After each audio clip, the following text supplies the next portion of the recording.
Fala galera do Acabou em Pizza, começando mais um vídeo do especial das eleições, onde a gente vai apresentar para vocês os planos de governo dos candidatos à presidência da República.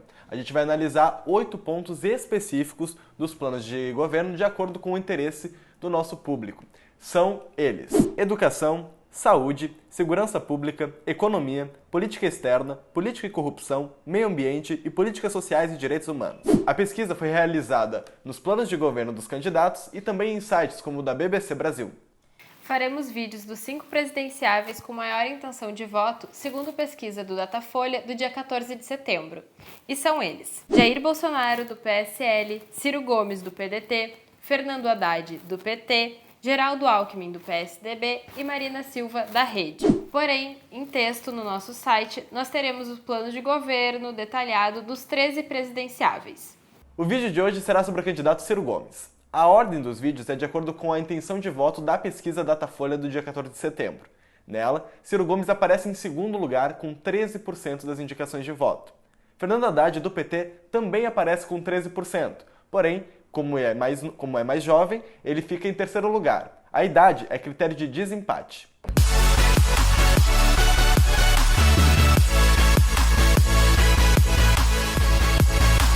Ciro Ferreira Gomes é o candidato do PDT à presidência da República nas eleições de 2018. É paulista, nascido em Pindamonhangaba, interior de São Paulo, e tem 60 anos. Seu patrimônio declarado em 2018 para a Justiça Eleitoral é de 1,6 milhão de reais. Ciro disputou sua primeira eleição em 1982 para deputado estadual. Foi eleito e reeleito em 1986, mas não concluiu o mandato. Em 1988, ele decidiu disputar a Prefeitura de Fortaleza e venceu sua primeira eleição a um cargo no Executivo, aos 30 anos. 2 anos depois, o então prefeito decidiu abrir mão do mandato para se candidatar ao governo do Ceará, em 1990, quando ganhou no primeiro turno. Mesmo com bastante popularidade, o governador antecipou a saída do cargo para assumir o Ministério da Fazenda na reta final do governo Itamar Franco, responsável pela implantação do Plano Real.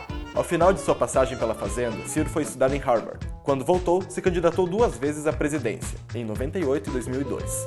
Depois das derrotas, ele foi convidado pelo presidente eleito, Luiz Inácio Lula da Silva, para assumir o Ministério da Integração Nacional em 2003, função que desempenhou por 3 anos. Em 2006, Ciro foi eleito deputado federal pelo Ceará.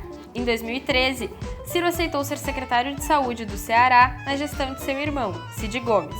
Depois, entre 2015 e 2016, atuou no comando da Transnordestina Logística S.A., subsidiária da SCN, Companhia Siderúrgica Nacional.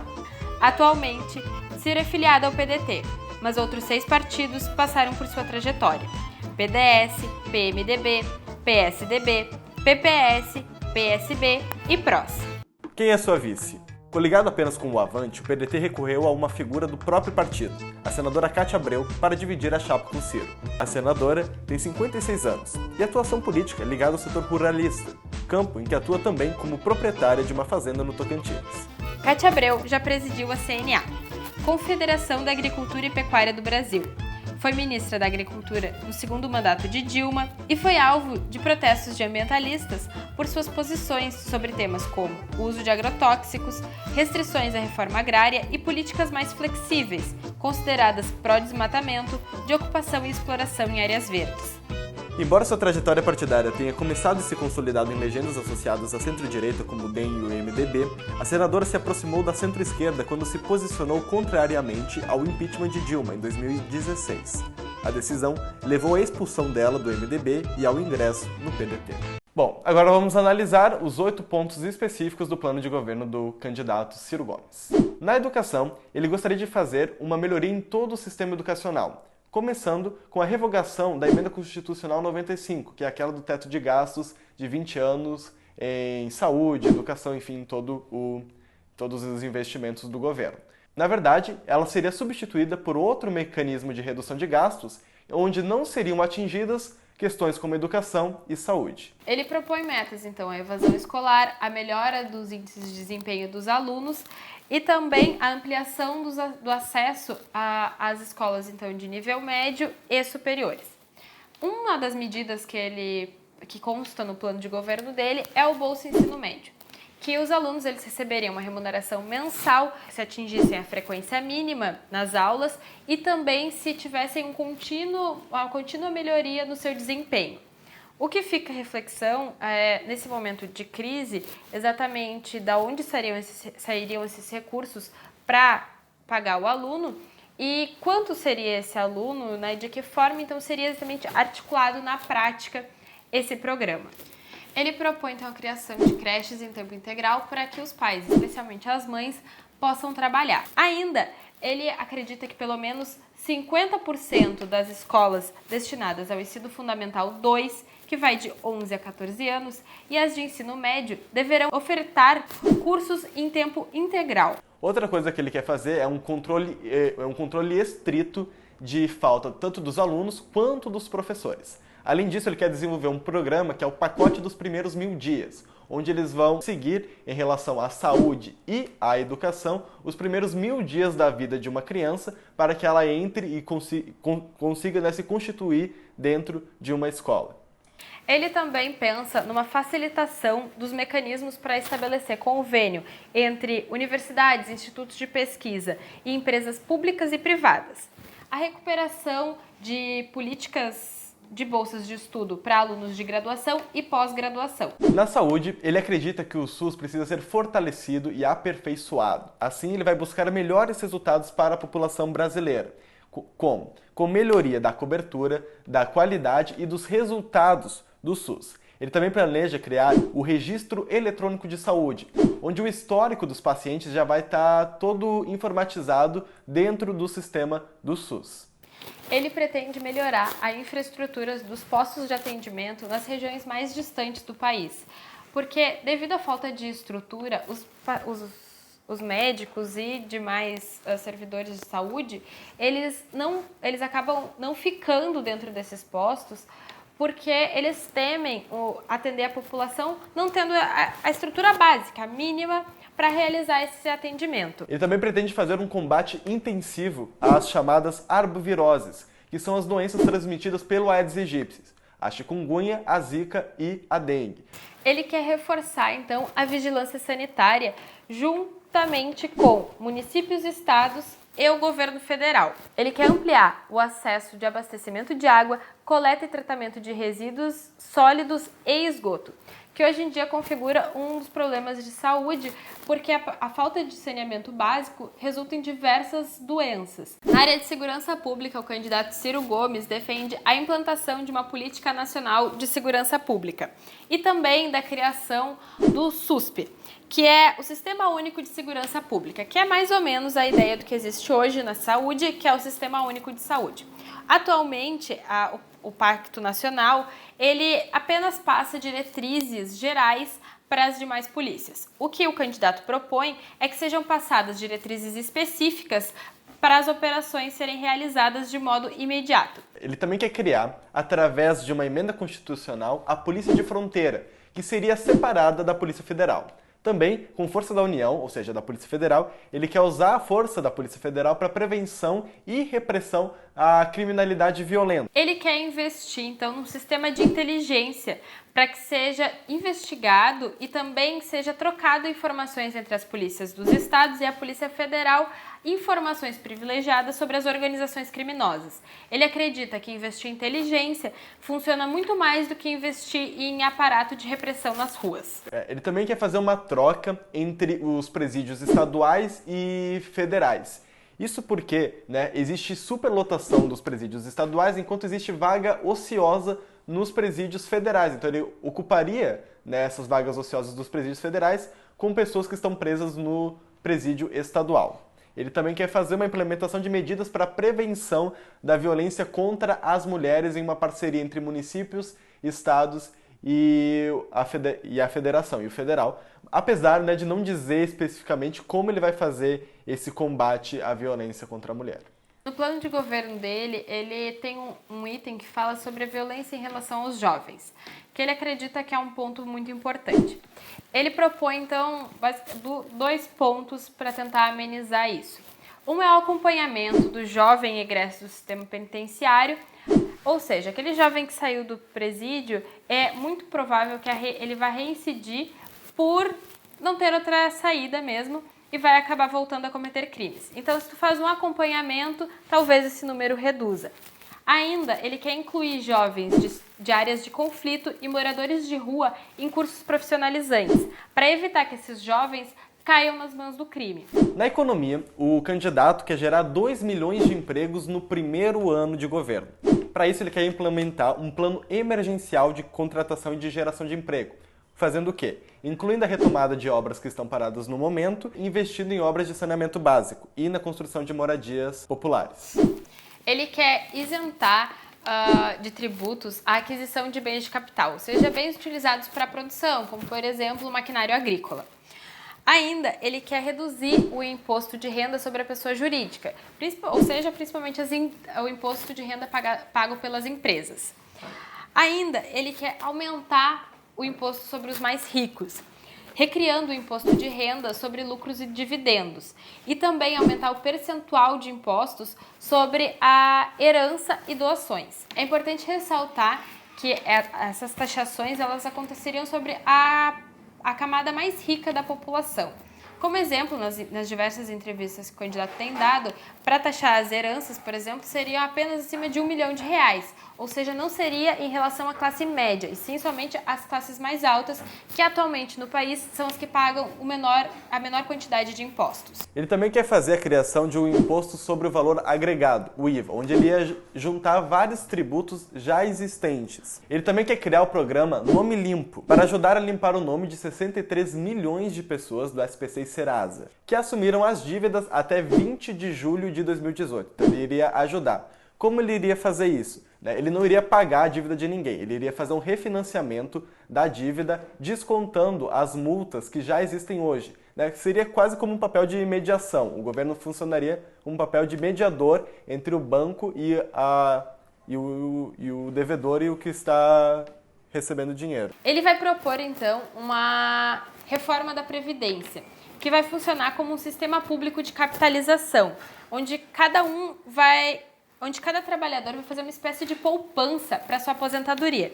Ou seja, o trabalhador vai tirar um percentual do seu salário e vai colocar nessa poupança para ela ir rendendo ao longo dos anos, e aí quando ele chegar na aposentadoria, ele ter esse dinheiro para sobreviver. O que acontece hoje, a Previdência hoje, a gente paga para quem já está na aposentadoria, Então, na verdade, o que aconteceria é que nós transferimos esse dinheiro que estamos pagando para quem está aposentado hoje para a nossa própria aposentadoria no futuro. Mas ele vai respeitar as regras ele vai adotar uma série de medidas para a transição, porque tem muitas pessoas que já estão nesse sistema vigente e que algumas pessoas que vão começar a partir de agora já nesse sistema novo se for implementado. Então ele vai adotar uma série de medidas ali para fazer essa transição sem prejudicar os trabalhadores, como o candidato diz. Ele ainda pretende propor uma nova reforma trabalhista, diferente daquela que foi implementada pelo então presidente Michel Temer. Entretanto, o candidato não especifica quais são essas novas medidas, o que exatamente constará nessa reforma trabalhista, quais vão ser as diretrizes dessa reforma. Ele também quer estimular a inovação e o investimento em 4 grandes setores que são muito importantes para a economia do Brasil justamente por causa da exportação e da importação, que é a agricultura, o óleo, o gás e biocombustível e a defesa e saúde. E utilizar as compras públicas para fomentar o desenvolvimento tecnológico e a geração de empregos mais qualificados no país através do desenvolvimento tecnológico. Em relação às políticas sociais e os direitos humanos, o candidato Ciro Gomes pretende manter e, de acordo com as necessidades, ampliar os programas sociais já existentes, como o Bolsa Família, o ProUni, as cotas nas universidades e também o Farmácia Popular. Ele quer reforçar o Minha Casa Minha Vida. Ele quer garantir também uma renda mínima a partir de determinada idade para os menos favorecidos. Com relação às mulheres, ele quer fazer delegacias especializadas e fazer cumprir as regras que garantam com que homens e mulheres recebam os mesmos salários quando exercem as mesmas funções e as mesmas cargas horárias. Isso já acontece dentro do sistema público. O que precisa ser fiscalizado e corrigido é o sistema privado. Ainda ele quer dar efetividade ao Plano Nacional de Promoção da Cidadania e Direitos Humanos LGBT e que cria obstáculos, então, para coibir os crimes LGBT-fóbicos. quer manter e estimular ainda a política de cotas através de adoções afirmativas por parte das empresas também, que elas teriam então vantagens nas compras públicas. Em política e corrupção, ele pretende reduzir os atuais entraves burocráticos aos acordos de leniência. Ele também quer ampliar a transparência e o controle social da administração pública através de governo eletrônico. Ele ainda quer aperfeiçoar os mecanismos de responsabilização e combate à corrupção e o uso dos recursos públicos. Em relação às políticas externas, ele quer ampliar o espaço do Brasil nas negociações políticas e comerciais globais, incluindo nessas negociações relações climáticas e também sobre acordos de desenvolvimento sustentável. Ele quer também fazer com que os acordos comerciais priorizem o acesso ao desenvolvimento tecnológico. Ele faz a defesa do máximo de abertura econômica e também cultural no mundo, restringindo minimamente inovações e experimentos. Ele também quer reanimar um projeto sul-americano que consolide toda a região da América do Sul, né? Ou seja, é uma união da América do Sul no que diz respeito à qualificação de produção, acesso e democratização de informação, essas coisas unindo, né, toda a América do Sul. Foi essa parte do plano de governo que o candidato Cabo Daciolo se confundiu com a URSAL, que é a União das Repúblicas Socialistas da América Latina. Que não existe. Ele ainda prevê o fortalecimento da nossa relação com os Estados Unidos e também desenvolver e reconstruir a relação que se tem com a China. Ou seja, ele quer que o nosso governo seja um aliado da China, mas que em troca a China ofereça um pouco do seu conhecimento e desenvolvimento tecnológico para qualificar a nossa produção e a nossa própria tecnologia, especialmente da nossa agricultura, pecuária e mineração. Mas ele quer fazer isso com uma recusa à relação neocolonial, quer que seja com a China ou com os Estados Unidos. O que seria essa recusa neocolonial? Por exemplo, o Brasil trabalhar mais e a China ou os Estados Unidos se beneficiarem mais disso. Não, ele quer acordos bilaterais. No meio ambiente, o candidato propõe uma intensa expansão, chegando quase à universalização dos serviços de abastecimento de água, coleta e tratamento de esgoto. Ele também quer, quando houver realização de grandes obras, que elas devem ser acompanhadas de um planejamento de arranjos produtivos locais em seu entorno, tanto em questões ambientais como em sociais das pessoas que vivem ao redor ali. Ele pretende também implantar as unidades de conservação que já estão criadas no Brasil, com as devidas indenizações ou os reassentamentos necessários. E implementar também as metas definidas pelo Acordo de Paris, como, por exemplo, a redução da emissão do dióxido de carbono, que é um dos responsáveis pelo efeito estufa. Para isso, ele iria fazer, em outras medidas, a adoção de energias renováveis, como, por exemplo, o biocombustível, a hidráulica, a solar e a eólica. E ele pretende apoiar pequenas e médias empresas que geram negócios inovadores na área de sustentabilidade. Ainda, ele prevê a regularização fundiária de territórios de comunidades tradicionais, como quilombos, quilombolas e terras indígenas. Bom, esse foi o plano de governo do candidato Ciro Gomes, do PDT, em 8 pontos específicos. No nosso site, a gente vai ter o texto dos mesmos conteúdos. O próximo vídeo será sobre o candidato Fernando Haddad, do PT. Ele aparece nas indicações de voto com 13%, na última pesquisa Datafolha do dia 14 de setembro, empatado com Ciro Gomes. Porém, ele está em terceiro lugar justamente por causa do quesito de desempate, que é a idade. Os nossos vídeos são seguidos pela ordem de indicação de votos dessa pesquisa Datafolha, estipulada do dia 14 de setembro. Não esqueça de nos seguir nas redes sociais, Instagram, Twitter, acompanhar o nosso site, que tem conteúdo novo todos os dias, colunas e críticas de filmes. E deixa aqui seu comentário em quem você vai votar, se você gostou do plano de governo do Ciro. A gente já tem o vídeo do plano de governo do candidato do PSL, Jair Bolsonaro. E continue nos acompanhando no especial das eleições e espalhando esse projeto por aí. Tchau!